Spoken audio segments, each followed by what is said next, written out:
Morning, good morning. Deliver tayo ngayon PITX. Dalawang styro sa unahan yun. Total natin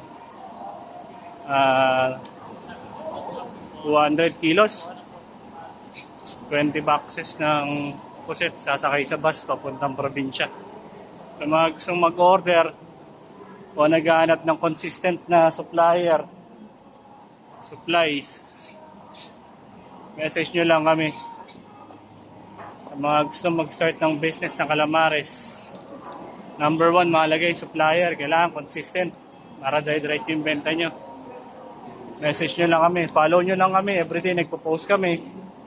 Tapos browse nyo lang yung mga video dyan sa baba para ma-verify nyo kung gaano na kami katagal sa industriya. PITX tayo. Sasakay na yan, tapos gagawa tayo ulit ng video. So, maraming salamat. Good luck sa mga business nyo. Sana lumakas pa ng lumakas.